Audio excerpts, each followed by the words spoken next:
हम जा रहे हैं करंट इलेक्ट्रिसिटी की इम्पोर्टेंट पॉइंट लिखते हैं। चैप्टर क्या है? Current electricity. इसके इम्पोर्टेंट पॉइंट लिखने जा रहे हैं। तो इसके इम्पोर्टेंट पॉइंट वन लिखो पहले। सबसे पहले इम्पोर्टेंट पॉइंट हो गया वो लिखने जा रहे हैं वन।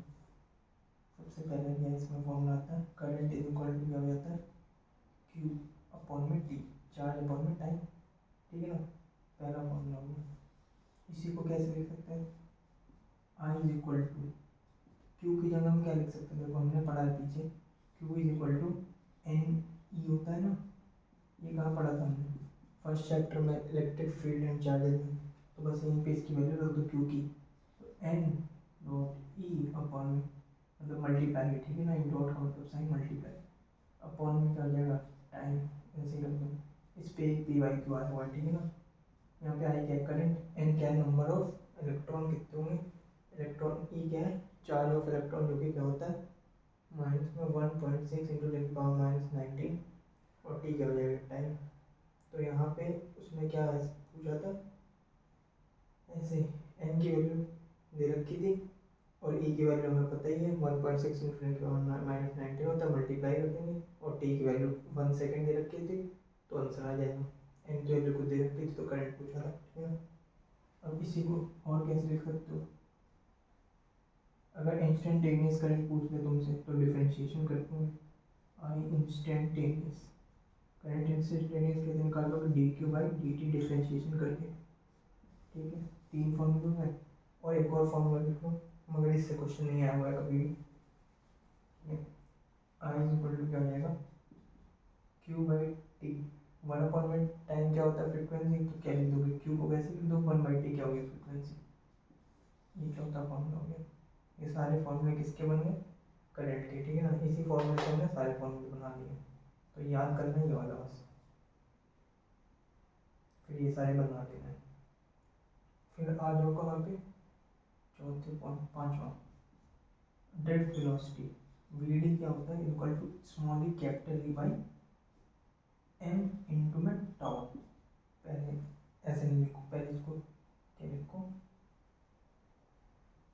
इसको एक्सेलरेशन लिखो, क्या लिखो एक्सेलरेशन, ये हो गया। अब एक्सेलरेशन को क्या लिख सकते हो, वी डी बराबर एक्सेलरेशन को क्या लिख सकते हो, स्मॉल ई कैपिटल ई अपॉन में एम इंटू में टाउ, ठीक है ना। ये कैसे आया ये पता ही चल गया होगा, नहीं पता चला बताओ। एक्सेलरेशन हमने पीछे पढ़ा है, फोर्स इक्वल टू क्या होता है, मास इनटू एक्सेलरेशन, और एक फॉर्मूला में क्या पढ़ा था, F is equal to Q E, ये पढ़ा था ना।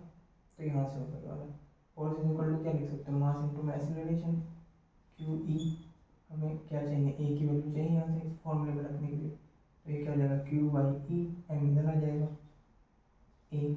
अब क्यू क्या ले रहे हैं हम लोग, इलेक्ट्रॉन ले रहे हैं, तो क्या आ जाएगा ई, क्यू क्या चार्ज, तो चार्ज क्या लेते हैं इसमें electron, Q E by M. तो यही वैल्यू हमने कहाँ रख दी है, इस फॉर्मूले में रख दी, तो ये फॉर्मूला बन गया, ठीक है ना। ये किसी काम के लिए नहीं, ये निकाल के लिए मैंने लिखा था कि किस फॉर्मूले से निकलेगा, इससे इससे, तो इस वाले फॉर्मूले से लिख रहा है, F force is equal to Q E पढ़ा था ना पीछे, उससे आया। ये दो फॉर्मूले हो गए ड्रिफ्ट वेलोसिटी के। और क्या होता है एक फॉर्मूला, और होता है V D is equal to, sorry हाँ इसको ऐसे भी लिख सकते हो, ठीक है ना। देखो हम पीछे पढ़ के आए हैं, since we know electric field is equal to, मैंने पढ़ाया था minus D V by D R करके एक फॉर्मूला पढ़ाया था, कहाँ पे पढ़ा था, इलेक्ट्रोस्टैटिक पोटेंशियल में पढ़ा था ना, एंड कैपेसिटेंस में एक फॉर्मूला पढ़ा था। एक इस पर क्वेश्चन भी कराया था कि अगर अगर क्या है इलेक्ट्रिक फील्ड कैसे जा रही है, ऐसे ही पी वाई क्यू भी है, इलेक्ट्रिक फील्ड जा रही है ऐसे, तो पोटेंशियल कहाँ पे ज़्यादा होगा, ये मान लो ये पॉइंट है, ये पॉइंट बी है, तो कहाँ पे ज़्यादा होगा, ए पे ज़्यादा होगा, क्योंकि हमें पता है potential decreases in the direction of electric field, तो पोटेंशियल ए पे ज़्यादा होता है बी से। ये पी वाई क्यू भी ऐसे ही कराया था मैंने। तो यहाँ पे हम क्या लिख सकते हैं, ई के जगह फॉर्मूले में क्या लिख सकते हैं, वी बाई आर, मगर आर को मैं यहाँ पे किससे लिख रहा हूँ, एल से डिनोट करूँगा, ठीक है ना। तो यहाँ पे एक फॉर्मूला लिख लो, V D is equal to क्या हो जाएगा, इसको ऐसे रहने दो, ये क्या हो जाएगा, वी बाई डी आर था तो वी बाई एल लिख रहा हूँ, ठीक है ना। आर लिखो, आर क्या रेडियस, एल से लिखो लेंथ से, ठीक है ना, कोई दिक्कत नहीं, इसको ऐसे लिख लो। और ये क्या था, टाउ रिलैक्सेशन टाइम को ऐसे लिख लो। इसको बता दो क्या क्या है यहाँ पे, वी डी क्या drift velocity is equal to acceleration into में टाउ, टाउ क्या रिलैक्सेशन टाइम। इसको क्या लिख सकते हो, small E capital E by M.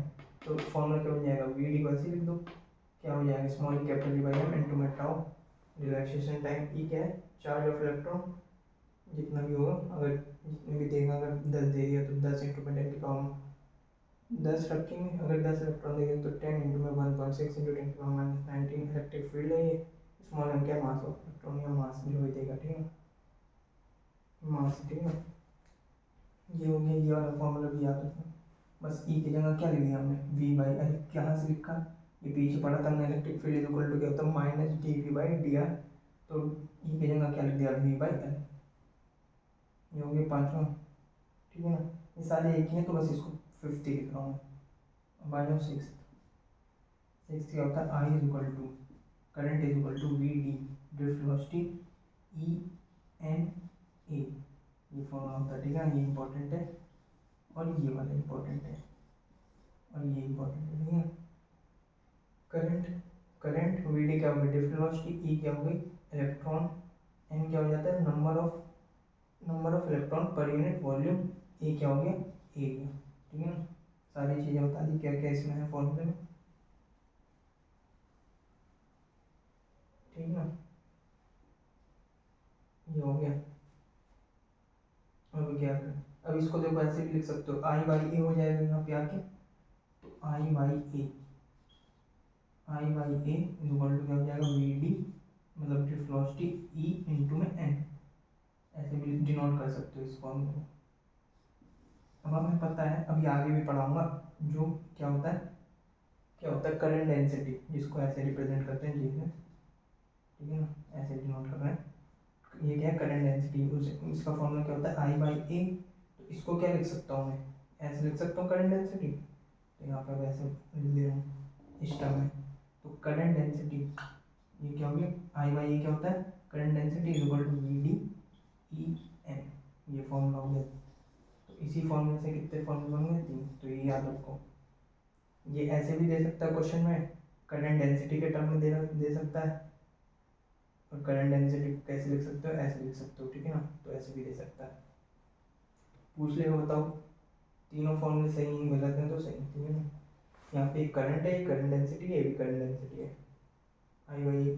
Current density का फॉर्मूला क्या होता है, आई बाई ए। ये सारे हो गए इंपॉर्टेंट पॉइंट। तो यहाँ पे ये भी लिख लो यहाँ पे, जिससे भूलो ना कि current density is equal to क्या होता है, आई बाई ए।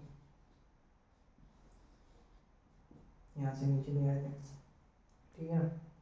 और आज और 7वां पॉइंट याद रखना इंपॉर्टेंट है, ठीक है ना। इस पे पी वाई क्यों भी आया कि energy gain between two energy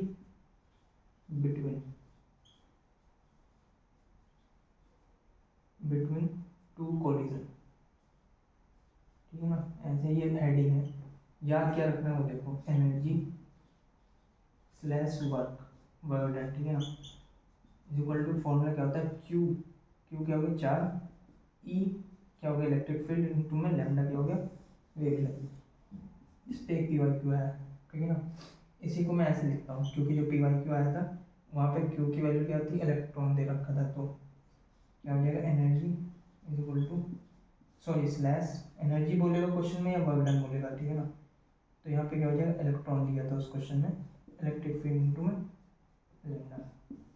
वहाँ पे क्वेश्चन में देखो क्या दिया था, एनर्जी की वैल्यू कितनी दे रखी थी क्वेश्चन में, 2 इलेक्ट्रॉन वोल्ट, और यहाँ पे ई रखेंगे, इसकी वैल्यू पूछा था तो ई लिखेंगे, और लैम्डा कुछ दे रखा था, सपोज करो 10 दे दिया, ठीक है ना, 10 दे दिया, ठीक है। तो क्या करेंगे, एक से एक कैंसिल हो जाएगा, ऐसे क्वेश्चन दे रखा था, यहाँ पे कुछ और वैल्यू थी लैम्डा की, तो यहाँ पे क्या हो जाएगा 2/10, तो 1/5 मतलब 0.2 इलेक्ट्रिक फील्ड की वैल्यू होगी कितनी, 0.2, ऐसे क्वेश्चन आया था, ठीक है ना। पी वाई क्यू आया हुआ इस पे, तो ये याद रखना चाहिए। एनर्जी बिटवीन टू कोलिजन क्या होती है, स्मॉल ई, सॉरी ये वाला मेन फॉर्मूला इस पे क्वेश्चन आता है, ठीक है ना। तो क्यों की जगह क्या रख देंगे ई, तो ई स्मॉल ई इंटू में capital E electric field into में लैम्डा, ठीक है। इस पे पी वाई क्यू आया हुआ है, इस पे पी वाई, सॉरी इस पे पी वाई क्यू आया हुआ है, बस ठीक है ना। मगर ये सारे याद होने चाहिए। यहाँ तक हो गया, अभी से इरेज कर लो, ठीक है ना। सारे फॉर्मूले वैसे बन जाते हैं, बस जो जो स्टार मार्क पॉइंट लिखा है उसे याद रखना है, ठीक है ना, और सारे बन जाएंगे। ये पीछे पड़ा था जो अभी इरेज किया।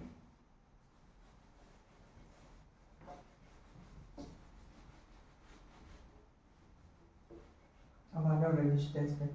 सबसे पहले क्या है, ओम्स लॉ बता देना, ओम्स ऐसे ही लिख दिया है। ओम्स लॉ क्या कहता है, change in potential is equal to I into में R. Change in potential is equal to current equal resistance होता है, ठीक है ना। ये तो पता ही है हमको। अब इसको बस क्या लिख देंगे, रेजिस्टेंस इज इक्वल टू क्या हो जाएगा, तो फिर वी बाई आई, ठीक है। वी बाई आई हो जाएगा करंट, पोटेंशियल फॉर्म में करंट। अब देखो इसको कैसे लिख सकते हो, रेजिस्टेंस इज इक्वल टू क्या हो जाएगा, rho L, resistivity L upon में एरिया, लेंथ अपॉन में एरिया, ठीक है ना, ये याद रखना है। इसी को कैसे लिख सकते हो, रेजिस्टिविटी को क्या लिख सकते हैं, एम अपॉन में, इसका फॉर्मूला होता है एम अपॉन में एन ई स्क्वायर इंटू में टाउ, और एल वाई को वैसे ही लिख दो एल अपॉन में ई, ठीक है ना। इससे क्वेश्चन नहीं आता मगर पता होना चाहिए, ठीक है ना, ये वाला इंपॉर्टेंट है। Resistance is equal to resistivity into में लेंथ अपॉन में एरिया, और रेजिस्टिविटी को हमने क्या ले लिया, उसका फॉर्मूला क्या होता है, ये तो खोल के लिए इसी फॉर्मूला, ठीक है ना, एम अपॉन में एन स्क्वायर इनटू में टाउ, ठीक है। अब आगे आ जाओ। अब देखो क्वेश्चन कहाँ से आएगा, इसको भी मिटा इरेज कर देना, ठीक है, क्योंकि इसी के आगे लिखना है ऐसे करके। एक तो ये हो गया, और एक फॉर्म हो जाता है क्या, resistance is equal to, resistance is equal to क्या है, रेजिस्टिविटी एल स्क्वायर अपॉन में वॉल्यूम, ये हो गया, ठीक है ना। इससे इससे पी वाई क्यू आया। अभी इसको क्या, तो यहाँ से हमें पता चल रहा है आर जो रेजिस्टेंस है वो किसके डायरेक्टली प्रोपोर्शनल है, लेंथ के डायरेक्टली प्रोपोर्शनल है। अभी इस पर क्वेश्चन 2 पी वाई क्यू आएगा, वो कराऊंगा, ठीक है, कराऊंगा नहीं बस बता दूंगा कैसे आएगा, ठीक है। और एक क्या है, रेजिस्टेंस इज इक्वल टू क्या होता है, रेजिस्टिविटी इंटू में वॉल्यूम अपॉन में एरिया का स्क्वायर हो जाता है, ठीक है ना। इनसे क्वेश्चन नहीं है मगर आ सकता है, देखो इससे क्वेश्चन इस वाले से पूछेगा तो लगाना कब है, वो कह देगा ना बस लेंथ में इंक्रीज या डिक्रीज होगा तो ये लगाना है, ठीक है ना। वॉल्यूम कांस्टेंट हो जाएगा, जब वो कहेगा लेंथ में इंक्रीज या डिक्रीज हुआ है तो वॉल्यूम कांस्टेंट, ये क्या है, अरे ये क्या था, रेजिस्टेंस रेजिस्टिविटी, ठीक है ना। तो रेजिस्टिविटी तो कांस्टेंट होती है, और अगर क्वेश्चन में बस वो कह रहा है कि लेंथ में क्या हो रहा है, चेंज हो रहा है।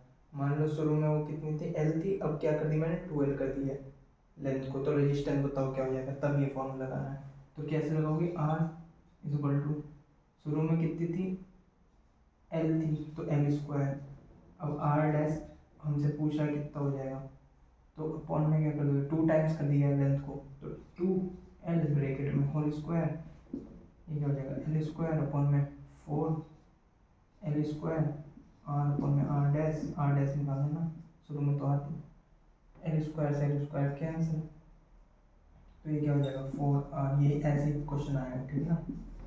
यही पी वाई क्यू आर,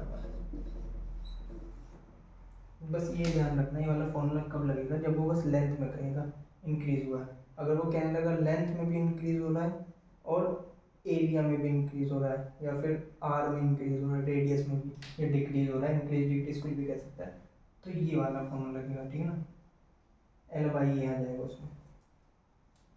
इसी में एक क्वेश्चन तो मैंने करा दिया, एक और पूछा हुआ है, ठीक है ना, वो खुद करना, उसका आंसर 16 ओम आता है, ठीक है ना। उसमें बस ये 4 आ गई थी वैल्यू, आर डैश निकल के क्या आया था, आर इंटू में 4 आ, तो वहाँ पे आर की वैल्यू कितनी दे रखी थी, 4 ही दे रखी थी क्वेश्चन में, तो 4 इंटू में 4 क्या हो जाएगा 16। सेम यही क्वेश्चन था, इसी के आगे बस उसकी वैल्यू दे रखा था। 2 पी वाई क्यू हो गए दोनों, ये वाला इसी से होगा, ठीक है ना। ये दोनों कांस्टेंट हो जाएंगे बस जब लेंथ में इंक्रीज करेगा तब, अगर लेंथ में भी कर रहा है रेडियस में भी कर रहा है तो ऐसे इस फॉर्मूले से होगा, ठीक है। हो गया रेजिस्टेंस का पूरा।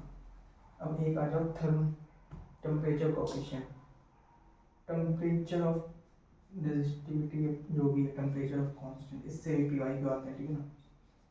टेम्परेचर ऑफ कोएफिशिएंट या तो ऐसे लिखा होगा क्वेश्चन में, या फिर रेजिस्टिविटी पूछेगा, रेजिस्टिविटी लिखा होगा क्वेश्चन में, फाइंड रेजिस्टिविटी ऐसे कुछ क्वेश्चन दे देगा, ठीक है। तो यहाँ पे अल्फा, अल्फा को क्या कहना, टेम्परेचर ऑफ कोएफिशिएंट या रेजिस्टिविटी, अल्फा ये, ठीक है ना। वो alpha is equal to formula क्या होता है, फाइनल रेजिस्टेंस दे रखा होगा माइनस इनिशियल रेजिस्टेंस अपॉन में इनिशियल रेजिस्टेंस इनटू में चेंज इन टेम्परेचर, ठीक है ना। ये होता है फॉर्मूला।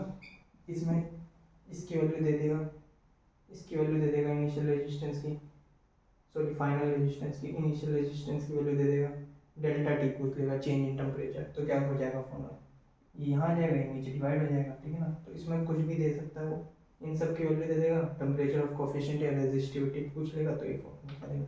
इससे भी वाई क्यों आते हैं, ठीक है ना, इंपॉर्टेंट है, ठीक है। ये भी हो गया, इसे भी इरेज कर लूँ या नहीं, नहीं करते हैं, ठीक है ना। अब आ जाओ पहले यहाँ पे टेम्परेचर, अगर टेम्परेचर मैं इंक्रीज करता हूँ तो क्या किसमें किसमें देखेंगे, पहले देखेंगे हम कंडक्टर में और सेमीकंडक्टर और इंसुलेटर में, तो क्या होगा इनमें, टेम्परेचर अगर मैं बढ़ाता हूँ ना तो रेजिस्टिविटी रेजिस्टिविटी रेजिस्टिविटी और इसी को क्या कह सकते हो, ये रेजिस्टिविटी कहो या रेजिस्टेंस, दोनों क्या होंगे इंक्रीज होते हैं, रेजिस्टेंस और रेजिस्टिविटी क्या होगी इंक्रीज होगा, किसमें, टेम्परेचर बढ़ाएंगे तो रेजिस्टेंस और रेजिस्टिविटी क्या होगा इंक्रीज, किसमें, कंडक्टर में, कंडक्टर में, ठीक है ना,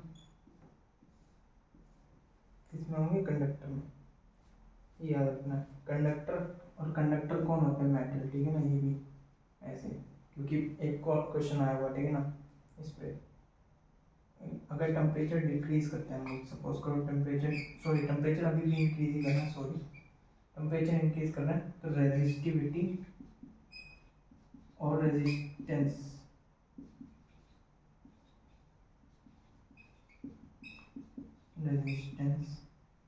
डिक्रीज होता है, किसमें किसमें डिक्रीज होगा, सेमीकंडक्टर में, और सेमीकंडक्टर में भी डिक्रीज होगा और इंसुलेटर में, दोनों में क्या होता है डिक्रीज होता है, ये याद रखना, ठीक है ना। एक पी वाई क्यू आया हुआ, एक नहीं 2-3 पी वाई क्यू आए हुए इसी पे, बस ऐसे याद रखना।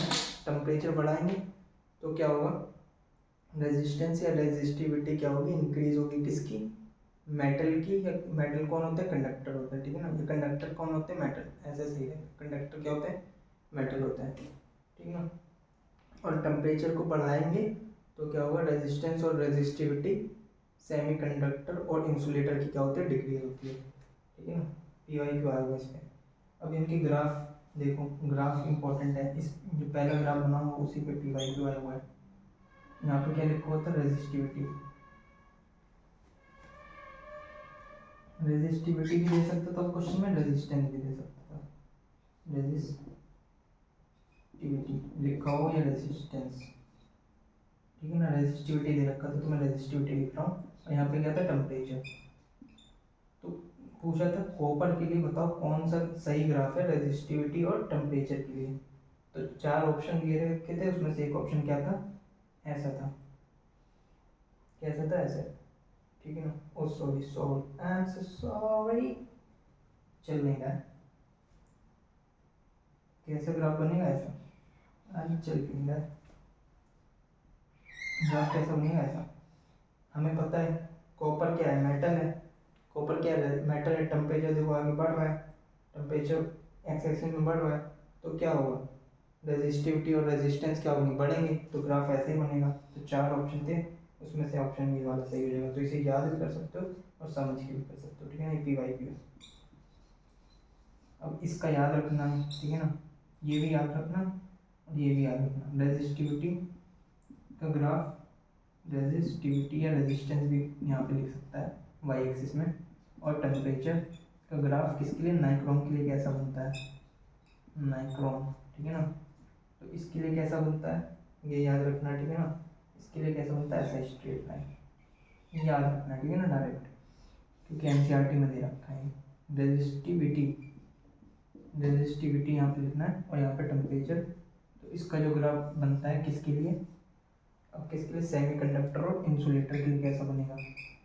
सेमीकंडक्टर कोई भी दे सकता है, ठीक है ना, और इंसुलेटर आई डोंट नो ये नीचे आ भी रहा, रिकॉर्ड हो भी रहा है नहीं। तो इसमें देखो हमने क्या पढ़ा कि टेम्परेचर बढ़ा रहे हैं, यहाँ नहीं जा रहा है, तो क्या होता है, रेजिस्टिविटी और रेजिस्टेंस क्या होता है, सेमीकंडक्टर में कम होता है। तो ग्राफ कैसा बनना चाहिए, ऐसा बनना चाहिए ना। टेम्परेचर बढ़ा रहे हैं तो देखो नीचे आ रहा है ना रेजिस्टेंस और रेजिस्टिविटी की वैल्यू, तो ग्राफ कैसा बनेगा, ऐसा। चल गया। तो ये वाला भी कभी भी पूछा जा सकता है, ये वाला पी वाई क्यू आ चुका है। ये हो गया पूरा कंप्लीट। एक बार चेक कर लो कि यहाँ तक आ भी रहे हैं। हाँ रिकॉर्ड कर तो रहा है, ठीक है। तो ये भी इम्पोर्टेंट है, ये सारे पॉइंट जितने भी लिखवाए हैं इम्पोर्टेंट है, ठीक है ना। पी वाई क्यू ये वाला आया हुआ है, इस पे पी वाई क्यू आया है ओरल वाले, मतलब ओरल क्या नाम, थ्योरेटिकल क्वेश्चन आया हुआ, ठीक है ना। ये हो गया।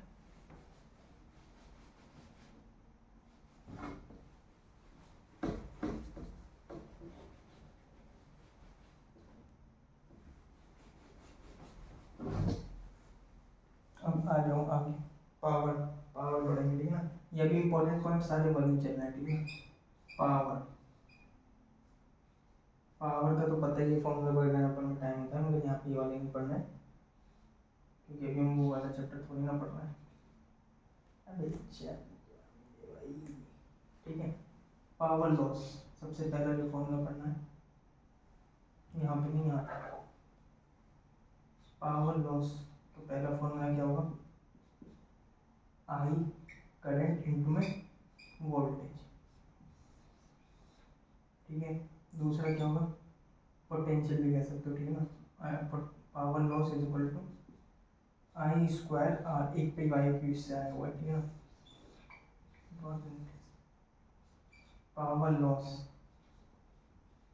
Is equal to V square divided by R. ये बहुत इंपॉर्टेंट है, इससे मुझे तो लगता है ये सबसे इम्पोर्टेंट फॉर्मूला, ठीक है ना, इस चैप्टर का।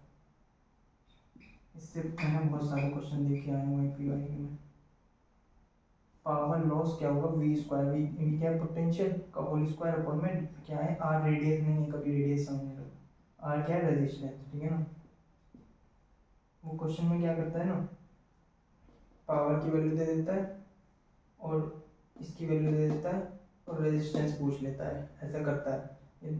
पहला केस दे देगा कि पावर लॉस, जब पावर लॉस बताओ, जब वी की वैल्यू दे देगा, पोटेंशियल की वैल्यू 220 है और रेजिस्टेंस 3 है।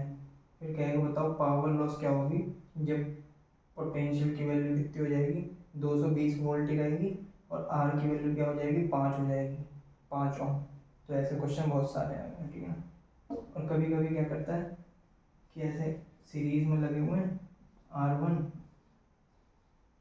पैरेलल में लगे हुए, मान लो R2, तो पावर लॉस बताओ। पावर लॉस कैसे बताओगे, यहाँ पे वी स्क्वायर और जो भी वैल्यू दे रखी होगी यहाँ पे पैरेलल में, तो रेजिस्टेंस कैसे निकालोगे, पैरेलल में। अभी आगे बताऊंगा ये वाली चीज़। तो क्या हो जाएगी, R1 R2 अपॉन में R1 प्लस R2, यहाँ से करके ये निकाल लोगे। तो ये बहुत इंपॉर्टेंट फॉर्मूला है।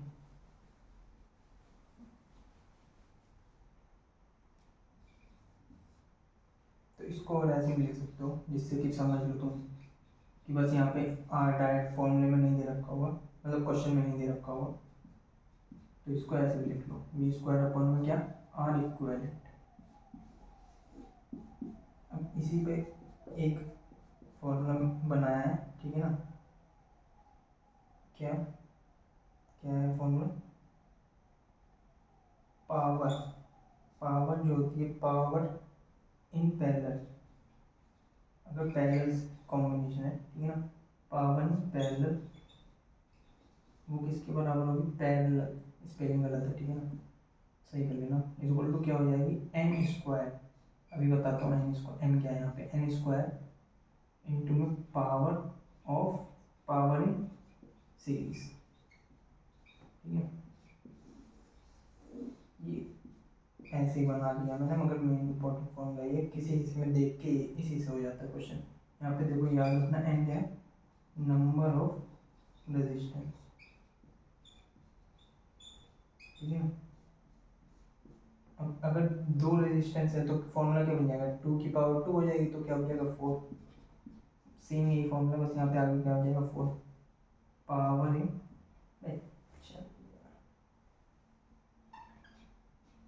पावर इन पैरेलल, अगर एन नंबर ऑफ रेजिस्टेंस कितने हैं, 2, तो क्या हो जाएगा 2 की पावर 2 4 टाइम्स हो जाएगा पावर इन सीरीज, ठीक है ना, ऐसे। तो क्वेश्चन क्या करता है, पावर मान लो पहले क्या दे देगा कि दो रेजिस्टेंस है, ठीक है ना, उनकी क्या कहते हैं, जब उन्हें जोड़ा गया सीरीज में तो पावर कितनी आई 4, ठीक है ना, 4 वाट आई। अब इन्हीं दोनों रेजिस्टेंस को किस में जोड़ दिया गया, सीरीज, पैरेलल में जोड़ा गया था, पहले सीरीज में जोड़ा, ठीक है ना, सीरीज में जोड़ा गया दो रेजिस्टेंस को, तो पावर कितनी आई 4 वाट। अब इन्हीं दोनों रेजिस्टेंस को किस में जोड़ दिया हमने, पैरेलल में जोड़ दिया, अभी सीरीज पैरेलल आगे बताऊंगा, ठीक है ना।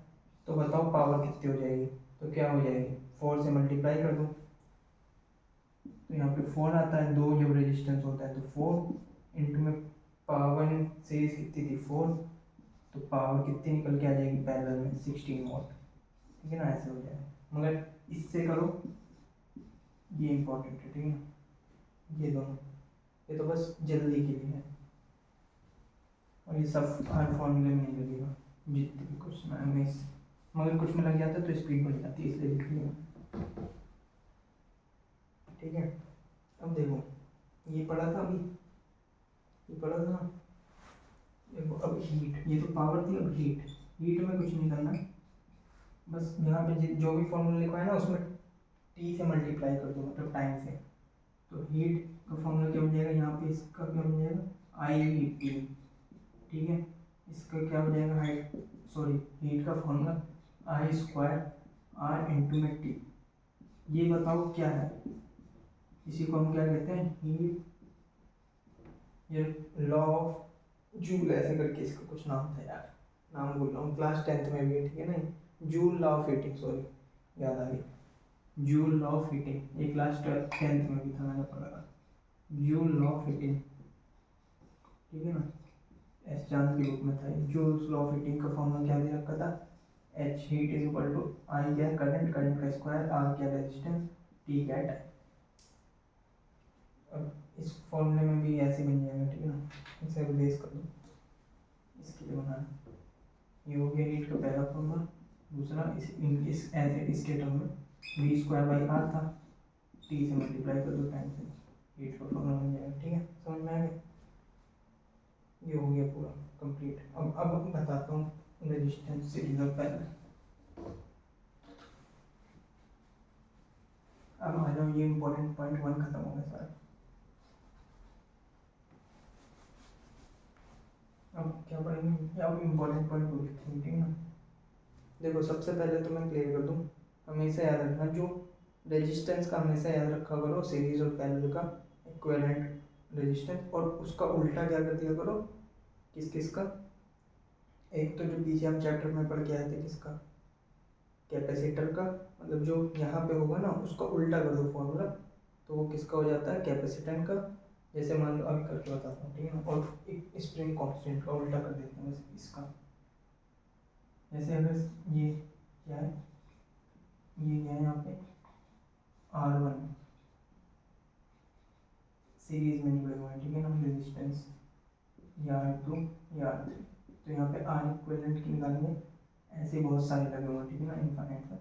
तो R इक्विवेलेंट कैसे निकालते हैं, सीरीज में होता है तो रेजिस्टेंस R इक्विवेलेंट कैसे निकालते हैं, R1 plus R2 plus R3 dash dash ऐसे ऐसे बहुत सारे लगे हुए हैं, ठीक है ना। तो प्लस जितने भी लगे हुए हैं तो plus dash dash dash dash, ठीक है ना, ऐसे निकालते हैं R इक्विवेलेंट। ये तो आते ही हुआ, ये तो 10th में पढ़ाया जाता है, ठीक है। अगर मान लो R1 R2 है,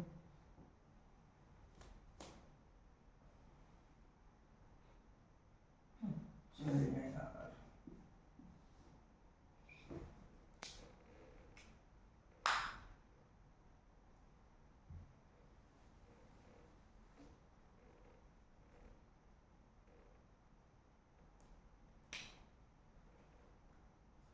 अब सपोज करो ऐसे लगे हुए हैं, ये तीनों में, ये तीनों में, ये तीनों में, तो R इक्विवेलेंट कितना हो जाएगा, 3 + 3 + 3 9 हो जाएगा ना। तो यही है, ठीक है ना, क्वेश्चन हो गया 21 पे। अब इसी को ऐसे भी लिख सकते हो, ठीक है ना। R इक्विवेलेंट का एक फॉर्मूला ऐसे भी हो सकता है सीरीज में, देखो n क्या होता है, n इंटू में R, ये फॉर्मूला होता है। तो यहाँ पे n क्या होता है, कितनी बार वो रिपीट हो रहा है, सेम सेम होना चाहिए मगर यहाँ पे ओम, तभी वाला फॉर्मूला लगेगा जब सेम रेजिस्टेंस दे रखे हैं। यहाँ पे 3 3 3 दे रखे हैं सेम रेजिस्टेंस है, 1 2 3, तो n की वैल्यू कितनी रखोगे, 3, रेजिस्टेंस की वैल्यू कितनी है 3, तो इंटू में 3, तो ये कितना हो गया R इक्वल, ठीक है ना। ऐसे भी कर सकते हो, मगर ये वाला मत याद रखो, ये वाला ऐसे फॉर्मूला एन आर ये पता होना चाहिए मगर, ठीक है ना। अब ये बात याद रखना कि जो सीरीज होता है ना, इसमें सेम क्या होता है बताओ, सीरीज में सेम होता है क्या, सेम क्या होता है और डिफरेंट क्या होता है।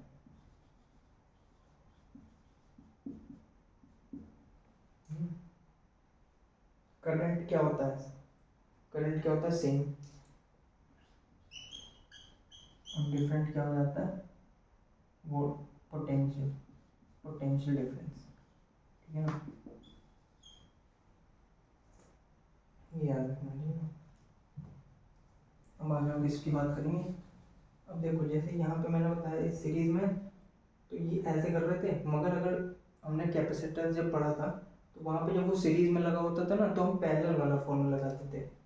जैसे यहाँ पे हमने पढ़ा था कैपेसिटेंस C1 है, ये C2 है, सीरीज में देखो ये है ना C3 है। तो यहाँ पे इसका R C इक्विवेलेंट कैसे निकाल देते हैं, जोड़ते नहीं थे इसे, क्या करते थे 1/C1 plus 1/C2 plus 1/C3 ऐसे लिखते थे ना, ये पैरेलल के तरीके ट्रीट करते थे इसे। तो वही बस उल्टा होता है उसका रेजिस्टेंस का, कैपेसिटेंस में और स्प्रिंग कांस्टेंट वाली में, जो वहाँ पढ़ते हैं किस में, SHM में, ठीक है ना। ये हो गई सीरीज की बात। अब किसकी बात करेंगे, पैरेलल की। पैरेलल कॉम्बिनेशन क्या होता है, इसमें क्या होगा, कैसे अरेंज होती है, ऐसे,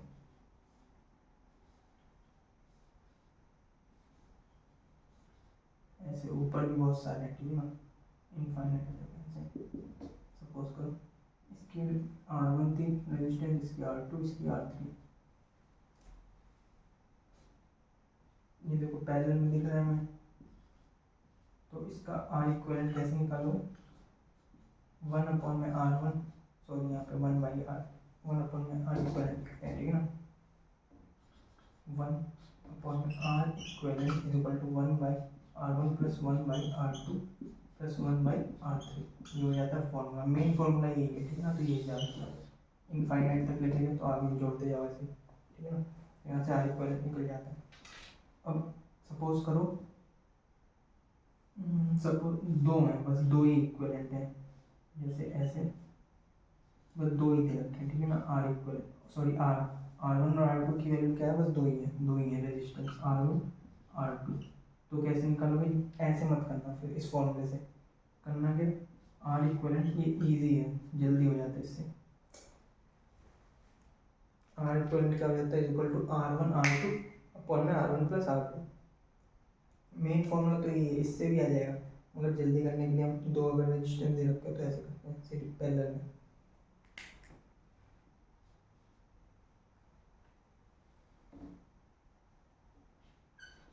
R इक्वलेंट का फॉर्मूला क्या हो जाएगा, R1 R2 अपॉन में R1 प्लस R2, ठीक है ना। इस पर क्वेश्चन कर लेते हैं। अब यहीं पे बस वैल्यू चेंज कर लो, R1 की वैल्यू 5 6 कर लो, चलो 6 कर लो, और इसकी वैल्यू कितनी कर लो, R2 की वैल्यू 3 आ गई। तो R इक्वलेंट बताओ कितना हो जाएगा, तो R1 की वैल्यू 6 इंटू में 3 पैरेलल में अपॉन में R1 प्लस R2, तो 6 प्लस 3 6 3 18 6 प्लस 3 9, तो कितना आंसर आ जाएगा, R इक्वलेंट कितना हो जाएगा 2, ठीक है ना। इस फॉर्मूले में क्या हो जाएगा करके दिखाऊँ, 1 अपॉन में R equivalent is equal to क्या हो जाएगा 1 अपॉन में R1 की वैल्यू कितनी है 6, फॉर्मूले में रखना है इस 1 प्लस 1 अपॉन में R2 की वैल्यू कितनी है 3, एलसीएम नहीं मगर इसमें टाइम लगता है, ठीक है ना। 6 आ जाएगा, 6 1 जा 6, तो 1 प्लस 3 2 जा 6, 1 अपॉन में R इक्वलेंट ये कितना हो जाएगा 3/6 1/2, इसे इधर भेजेंगे इसे इधर करेंगे, तो R इक्वलेंट कितना आ जाएगा 2। यहाँ पे भी सेम ही आया, मगर इससे देखो जल्दी होगा, इससे टाइम लगा। तो ये कब लगेंगे, जब दो ही रेजिस्टेंस दे रखे होंगे। ये कब लगेगा फॉर्मूला, जब बहुत सारे रेजिस्टेंस दे रखे होंगे तब, ठीक है। अभी इसमें एक और फॉर्मूला, जैसे वहाँ पे सीरीज में क्या आया था, अगर सेम थे और सीरीज में जोड़े हुए थे तो n इंटू में R हो गया था ना, R इक्वलेंट। वैसे ही अगर यहाँ पे क्या होंगे, पैरेलल में कितने भी हो सकते हैं, ठीक है ना, मगर सेम होनी चाहिए रेजिस्टेंस। सपोज करो मैं 4 कर बहुत सारे, ठीक है ना, ऐसे ऊपर बहुत सारे, तो क्या करना है यहाँ पे, ये सेम होनी चाहिए। R है अगर इसका रेजिस्टेंस, तो इसका भी R ही होना चाहिए, ये भी R होना चाहिए, ये भी, मतलब 5 है तो 5 5 5 होना चाहिए, तभी लगेगा formula. R equivalent equal to क्या हो जाता है, कितने हैं, ठीक है ना, मतलब कितना है रेजिस्टेंस, उसकी वैल्यू R अपॉन में क्या हो जाता है n, कितने हैं, जैसे यहाँ पे R हो गया और कितनी बार लगा 1 2 3 4 इनफाइनाइट तक है, तो इसलिए n लिख रहा हूँ अभी। अब सपोज करो इसे में मैं कम कर दे रहा हूँ एक, और यहाँ पे R की वैल्यू कुछ कर दे रहा हूँ, मान लो R की वैल्यू मैंने कितनी कर दी 3 ओम, सबकी मगर 3 ही ओम होनी चाहिए, तभी ये फॉर्मूला वैल्यू होता है। तो R इक्वलेंट कैसे निकालेंगे जल्दी से, देखो R की वैल्यू कितनी हो गई 3, सब में सेम है, और कितनी बार आ रही है वो वैल्यू 1 2 3, तो ये कितना हो गया 1, ठीक है ना। इस फॉर्मूले से भी हो जाएगा, और उस फॉर्म सेकंड वाला जो फॉर्मूला था उससे नहीं होगा, वो बस 2 के लिए वैलिड है, ठीक है ना, जब 2 रेजिस्टेंस दे रखा हूँ। यहाँ पे वो कुछ भी कर सकते थे, मैंने 3 ओम कर दिया था, 10 9 ओम कर दे, मान लो 9 9 9 9 ओम के रेजिस्टेंस से पैरेलल में जुड़े हुए हैं, तो यहाँ पे R की वैल्यू क्या होगी 9 अपॉन में कितने बार रिपीट हो रहा है 3, तो 3 ओम आ जाएगा आंसर R इक्वलेंट, ठीक है। चल नहीं रहा है हमारे को, मजा नहीं आ रहा है। तो ये 3 फॉर्मूले हो गए। अब याद क्या रखना है इसमें, इसमें क्या होता है, इसमें मैंने सही तो लिखवाया है सीरीज में, हाँ सही लिखवाया। पोटेंशियल क्या होता है इसमें, सेम होता है, पोटेंशियल डिफरेंस कह लो सेम होता है, किसमें, पैरेलल में। और डिफरेंट क्या होता है, करंट क्या होता है डिफरेंट, और उसमें क्या था, करंट सेम था, पोटेंशियल डिफरेंट था, ठीक है। करंट क्या होगा डिफरेंट, चल जाए यार।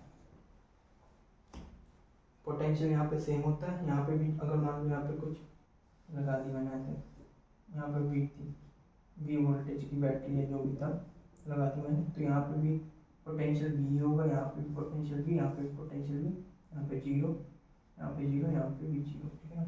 ये कहना चाह रहा है करंट मगर सब में अलग अलग जाएगा, यहाँ पे कुछ और करंट होगा, यहाँ पे कुछ और, यहाँ पे कुछ और, ठीक है ना, यही मतलब है।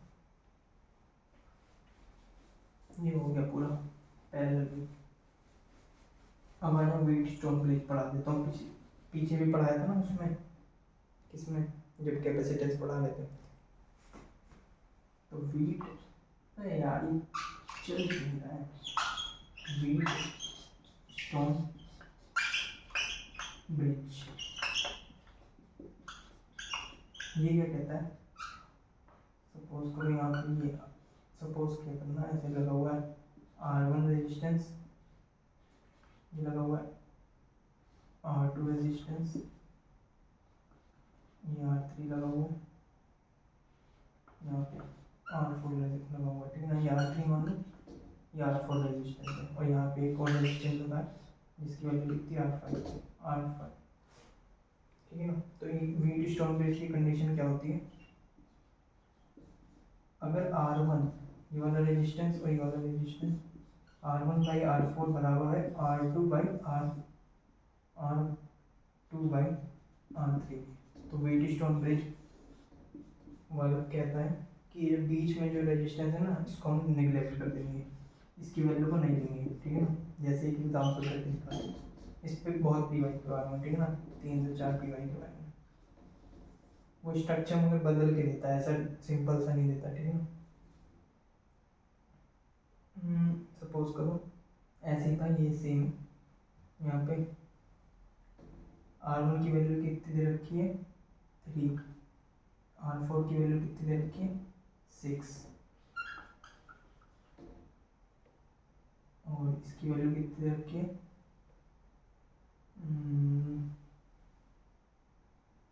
कितनी, कट के 1/3 आ जाए,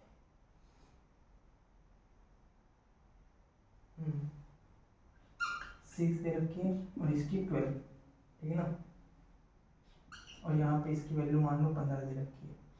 अब हमसे पूछेगा वो R इक्विवेलेंट बताओ, ठीक है। तो देखो कैसे निकालेंगे, between A and B point पूछेगा, यहाँ पे A पॉइंट दे रखा होगा, B पॉइंट, तो देखो हमें दिख रहा है व्हीटस्टोन ब्रिज है ये, ठीक है, हमें पता है ये बाई ये 3/6 इज इक्वल टू 6/12, ठीक है।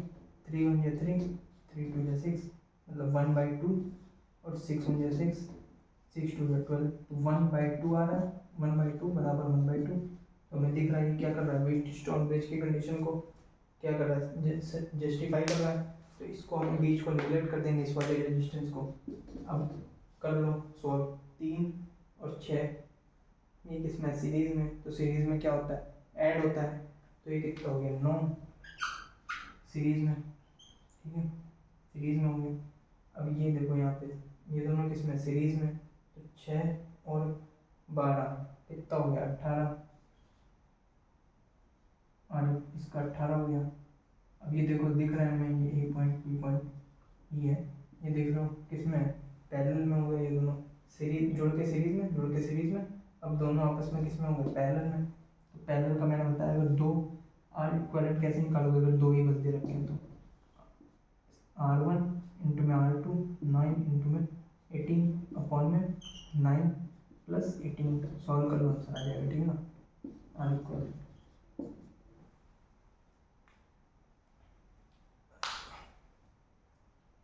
कर दे रहा हूँ, ठीक है ना।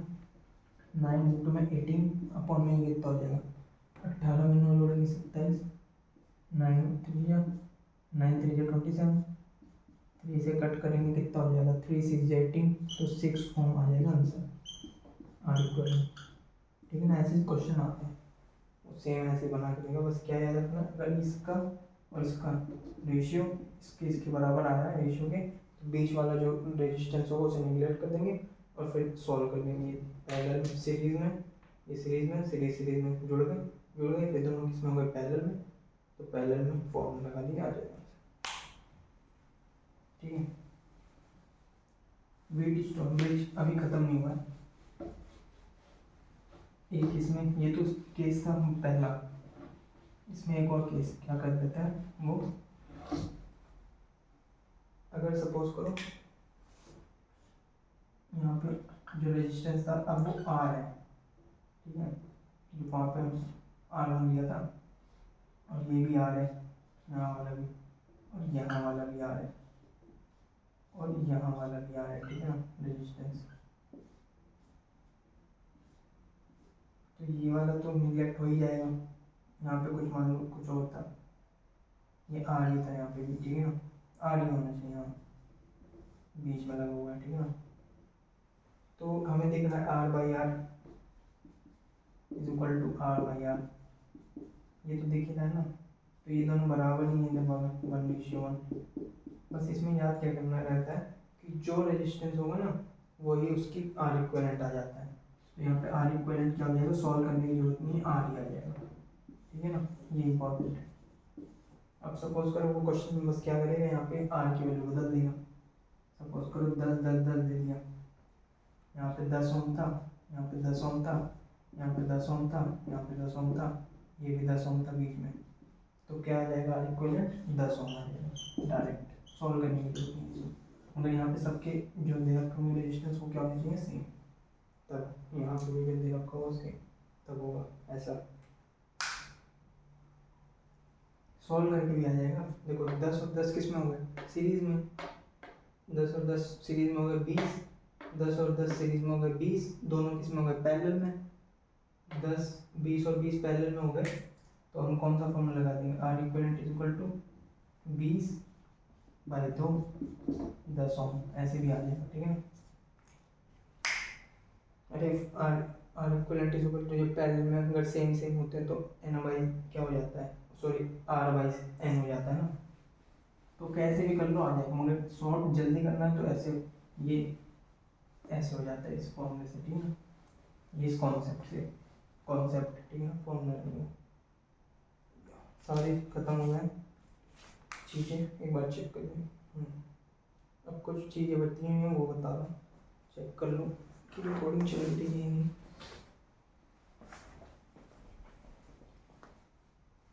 चल करो। अब हम क्या पढ़ेंगे, इंटरनल रेजिस्टेंस, ठीक है ना। इंटरनल रेजिस्टेंस, यहाँ पे इंटरनल रेजिस्टेंस डाल लो, हेडिंग में, हेडिंग नहीं बस ऐसे, इंटरनल रेजिस्टेंस। यहाँ पे ई है, ई एम है, यहाँ पे आर रेजिस्टेंस है, ठीक है। यहाँ पे इंटरनल रेजिस्टेंस स्मॉल आर है, ऐसे करके बनेंगे, ठीक है। बैटरी उसका ई एम एफ ये है, ठीक है। यहाँ पे स्मॉल आर इंटरनल रेजिस्टेंस, इसी को कह रहे हैं इंटरनल रेजिस्टेंस स्मॉल, ठीक है ना। यहाँ पे करंट जा रहा है इधर, यहाँ पे करंट जा रहा है, ठीक है ना। तो करंट कैसे निकालोगे, पहली बात तो आई इक्वल टू क्या हो जाएगा, V equal to I R होता है, तो V equal to I R, V by क्या हो जाएगा, आर, ठीक है ना। तो वी की जगह क्या हो जाएगा, ई रख लेंगे, V I by I equal to V by R हो जाएगा ना, ओम्स लॉ से। तो वी की जगह क्या रख लेंगे, आर ई, और आर की जगह पे क्या आ जाएगा इस बार, आर प्लस आर, क्योंकि सीरीज में है, आर प्लस आर, ठीक है ना। ये कैसे लिखा हमने, वी बाई आर से, ठीक है ना। वी की जगह क्या लिख दिया, ई एम, और आर यहाँ पे क्या हो गया, आर इक्वल कितना हो गया, आर प्लस आर, क्योंकि सीरीज में, ठीक है, ये हो गया। अब क्या लिखोगे, ये, अब देखो ये इंपॉर्टेंट फॉर्मूला, ठीक है ना, इंटरनल रेजिस्टेंस डायरेक्ट निकालने का फॉर्मूला दे रखा होगा कुछ क्वेश्चन में, जब क्या दे रखा होगा, ये क्या है, internal resistance is equal to E minus में वी अपॉन में वी इनटू में रेजिस्टेंस, ये इस पे पी वाई क्यू आएगा, ठीक है ना, इंपॉर्टेंट है। इंटरनल रेजिस्टेंस पूछेगा तुमसे, ईएमएफ की वैल्यू दे रखा होगा, पोटेंशियल डिफरेंस की वैल्यू दे रखा होगा, रेजिस्टेंस जो ये रेजिस्टेंस की वैल्यू दे रखा होगा, डिवाइड बाय किससे कर देंगे, पोटेंशियल से, ठीक है ना, आ जाएगा। इस पे पी वाई क्यू कराऊँ क्या, करा लेता हूँ, ठीक है ना, समझ में आ जाएगा इस वाली फॉर्मूला से।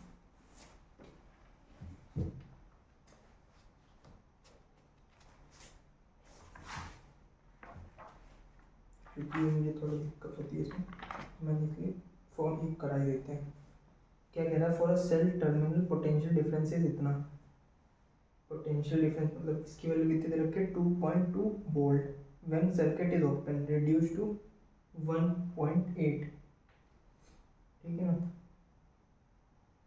When cell is connected in resistance इतना determine internal resistance of a cell, तो हमसे internal resistance of a cell पूछा है, तो ई की वैल्यू कितनी दे रखी है 2.2 माइनस वी की वैल्यू कितनी दे रखी है 1.8 अपॉन में 1.8 और रेजिस्टेंस की वैल्यू कितनी दे रखी है क्वेश्चन में 5, सॉल्व कर लीजिए, ये कितना हो जाएगा 0.4 1.8 इंटू में 5, ये कितना हो जाएगा, पॉइंट से पॉइंट कैंसिल हो गया, 5 चौक 20 अपॉन में 18, 2 किससे कट रहा है 2 से कट रहा है 10/9, 10/9 आंसर है, 10/9 ओम, ठीक है ना। इंटरनल रेजिस्टेंस निकाल लिया हमने, ये कब का क्वेश्चन है, ये 2002 में आया था, 80 का आंसर क्या था ए, ठीक है ना। 10/9 10/9 आ गया, अरे 20 को 2 से काटोगे 18 को 2 से काटोगे तो कितना आएगा 10/9 ओम आ गया, ठीक है ना। ऐसा क्वेश्चन आता है इस पे, ये हो गया, तो ये इंपॉर्टेंट है, ठीक है। इस पे 1-2 क्वेश्चन आएगा, मैंने देखे थे। और एक और फॉर्मूला है यहाँ पे, वो याद रखना, क्या है वी, सॉरी वी, मैंने तो ऐसे ही याद रखा है, ठीक है ना। वी वी स्लैश वी लिखो या ई लिखो, इक्वल टू क्या होता है आई ब्रैकेट में, इसी से आई यहाँ पे आर प्लस स्मॉल आर है ना, तो ऐसे इससे भी पी वाई को आएगा, वो करा रहा हूँ, ठीक है। ये भी इंपॉर्टेंट है, तो मैंने ऐसे याद रखा V is equal to I bracket में आर प्लस आर, क्योंकि हमें पता है वी इज इक्वल टू क्या होता है आई आर, है ना। अब आर की जगह बस क्या हो गया सीरीज में, तो आर प्लस आर हो जाएगा, ठीक है। ऐसे याद रखा है, इस पर एक फॉर्म क्वेश्चन है वो करा रहा हूँ, ये वाला कराते हैं। इसमें एक क्वेश्चन है, ये लंबा है तो बड़ा पड़ जाएगा, तो इसे 2013 वाला कराते हैं, ये खुद करना 2011 वाला। 2013 में पूछा गया, कह रहा है internal resistance of a 2.1 volt cell which gives a current इतना 0. करंट की वैल्यू कितनी है कि 0.2 ampere through resistance of 10 ohm is, तो हमसे क्या पूछा है इंटरनल रेजिस्टेंस की वैल्यू पूछा है, ठीक है। तो इस फॉर्मूले से कर लेंगे, इससे भी हो जाएगा शायद, ये नहीं हो पाएगा, क्यों नहीं हो पाएगा, क्योंकि हमें यहाँ पे इसकी वैल्यू नहीं दे रखी, ठीक है, सॉरी इसकी वैल्यू नहीं दे रखी है एम, तो यहाँ पे देखो कैसे होगा, ये कब का है पहले तो लिख दूँ 2013, इस फॉर्मूले से जो लगा है, ठीक है। वी की वैल्यू कितनी दे रखी है 2.1 इज इक्वल टू करंट की वैल्यू कितनी दे रखी है 0.2, आर की वैल्यू कितनी दे रखी है कैपिटल रेजिस्टेंस की वैल्यू 10, और इस इंटरनल रेजिस्टेंस पूछा है तो आर ऐसे, अब क्या करो इसे नीचे ले आओ, ठीक है, ये क्या आ जाएगा नीचे, तो यहाँ पे क्या हो जाएगा पॉइंट से पॉइंट है cancel, 21/2 is equal to 10 plus R, यहाँ पे इसे कैंसिल कर लो, ये कितना हो जाएगा 10.1 बचेगा, अरे 2 10 या 20 1 बचा, पॉइंट लगाया 5, ये इधर आएगा 10.5, ये मैं करके दिखाऊंगा, ऐसे नहीं लिखता मैं तो तुरंत कर देता, तो आंसर क्या आ जाएगा 10.5 में से 10 माइनस करोगे तो कितना आ जाएगा 0.5 ओम, स्मॉल आर की वैल्यू मतलब इंटरनल रेजिस्टेंस की वैल्यू, सही आंसर है, ठीक है। देख लेते हैं 76 का डी सही है 0.5 ओम, ये भी पी वाई क्यू कब है 2013 में, सेम ऐसे ही कब आया 2011 में, वो आप जो देख रहे होंगे वो करना होता है, बस इक्वेशन बना के करना, ठीक है। इसी फॉर्मूले से 2 इक्वेशन बना लेना, डिवाइड कर लेना, आ जाएगा, ठीक है। ये भी हो गया, अब एक पॉइंट बच रहा है बस, इरेज करने वाला कहाँ रख दिया, ये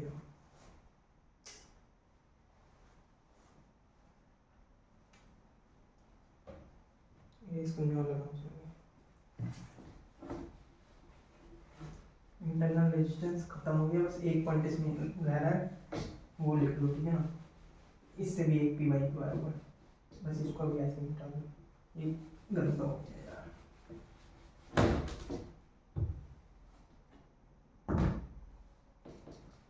मैक्सिमम लोड बराबर क्या हो जाता है, इक्वल टू इंटरनल रेजिस्टेंस।